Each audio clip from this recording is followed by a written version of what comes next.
Well, let's try and take you back now on the line to the leader of the main opposition, Helen Zille. She's in our Cape Town studios. Firstly, thank you for staying with us, Helen. Let's pick up from where we left off. Do you think that this country is at a tipping point following last week's events in Parliament? Well, the events in Parliament were very serious indeed, but they could be a tipping point towards breaking our democracy or building it if we learn the right lessons. People must understand how much was at stake there. From the military occupation of the centre of Cape Town, the attack on people legitimately and peacefully protesting, the jamming of the signals in Parliament, the invasion of the Parliament by the security forces, those are not just everyday events. Those undermine the very foundations of our Constitution and the right of the people's representatives elected by the people to hold the executive to account, because the Speaker becomes a tool of the executive and not a defender of the rights of Parliament and the members of Parliament to hold the executive to account. That so undermines the basis of our democracy, and if people don't understand that, then of course it will be a very serious tipping point towards breaking our democracy.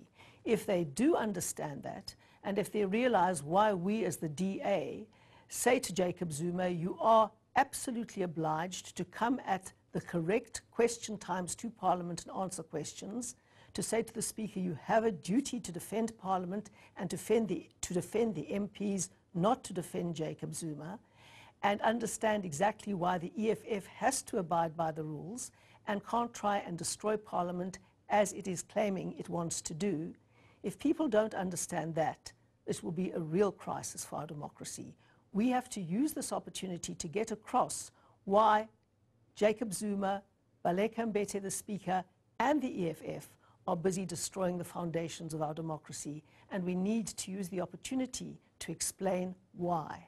And Helen, would you agree with former President Thabo Mbeki, who says that the problem that we're witnessing playing itself out in Parliament is more political and needs a political solution that is bigger than and goes beyond Parliament itself? No, it's not a political problem, it's a constitutional problem.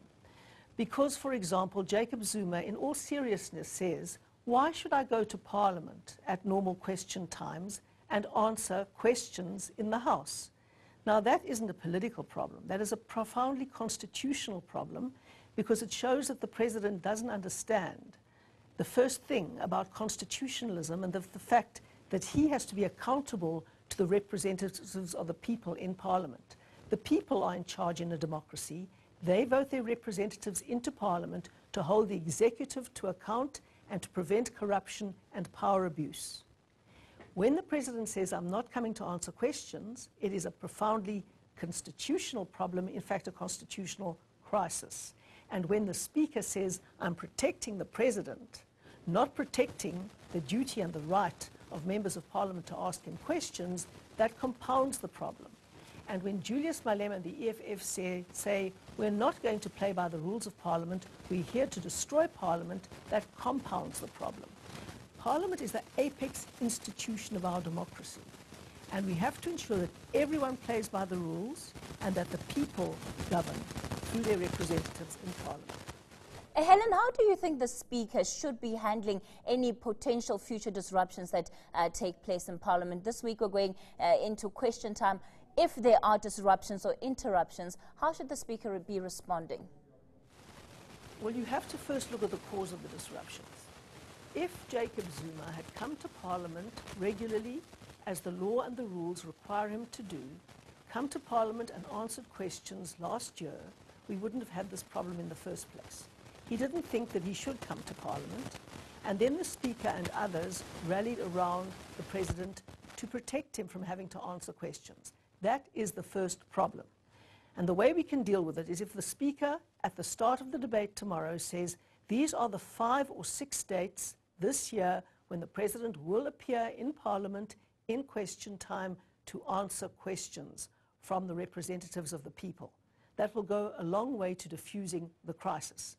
The President could go a long way towards diffusing the crisis and get up at the beginning and say he will answer all the questions put to him in the debate when he replies to the debate on Thursday. That would go a long way to diffusing the crisis. So what the Speaker and the President have to do is say they will facilitate Parliament working as it should work, with regular question times, and that when President Zuma is asked questions in the debate, he will get up, as he needs to do, and answer those questions in his reply on Thursday. That is what they can do. If they refuse to do that, and if the EFF is determined to create another disruption, the only choice the Speaker has is to call in parliamentary security.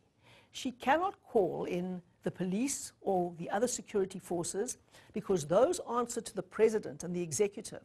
And people who answer to the Executive cannot be brought in to deal with the representatives of the people. That is a fundamental principle in a democracy, and we have to uphold it. So if parliamentary security isn't strong enough to deal with people who are trying to disrupt and destroy Parliament like the EFF, then the Speaker has no choice but to adjourn Parliament. That may seem to the public that the EFF has won, but in fact, constitutional rules have won. And if everybody plays by the rules, these crises won't arise in the first place. To what extent are you going to, or is your party going to be pushing through with its motion of no confidence in the President, and also for the removal of Baleka Mbete as the Speaker? Well, one of our deepest political problems is that both the President and the Speaker seem to have absolutely no idea of what our Constitution means or what democracy means. The President thinks he's above the law. He refuses to go to court. He refuses to answer questions in Parliament. He thinks because he won an election he can do what he likes. And that shows how profoundly he misunderstands democracy.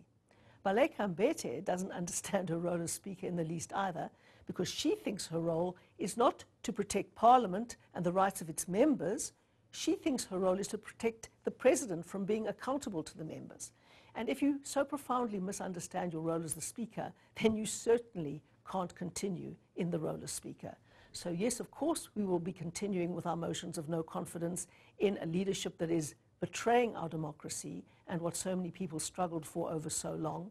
And unless the Speaker will get up there and say, these are the question times for the year ahead, the President better organize his diary around those question times, because his duty to answer questions in Parliament is sacrosanct.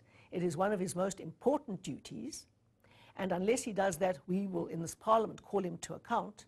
Unless she does that, we will proceed with a motion of no confidence in the Speaker and insist on her removal as well, because she clearly has absolutely no idea what her job is. Would you go as far as court in this matter?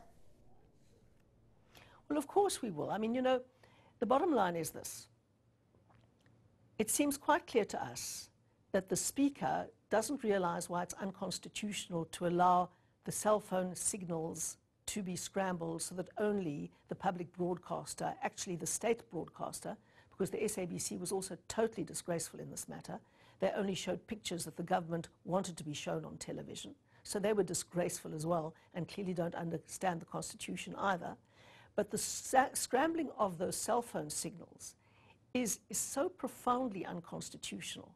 And it could not have happened in Parliament without the knowledge of the Speaker, because in fact the Speaker is in charge of everything that happens on the parliamentary precinct. And that wasn't just a small scrambling device. It was a big box that must have taken about 2 people to carry into the Parliament and to set up there, a very sophisticated piece of technology. So that is a profound breach of the Constitution, and we need to get to the bottom of that, and we'll go to court if we have to. And then equally, bringing in the police, the government says they have a right to bring in the police in terms of the Powers and Privileges Act. We say the Powers and Privileges Act makes a clear distinction between members of Parliament and other persons who are seeking to disrupt Parliament. And the police can only deal with those other persons who are seeking to disrupt Parliament, but they certainly cannot deal with the members of the public, the representatives of the public, those MPs in Parliament who are there to speak for the people. They cannot be dealt with by the police, which is a tool of the executive. They can only be dealt with if they get out of hand by the parliamentary security. And we're prepared to test that in the highest courts of this land if necessary, because it goes to the heart of the separation of powers in our Constitution. All right, dear Leader Helen Zille, thank you for your time this morning.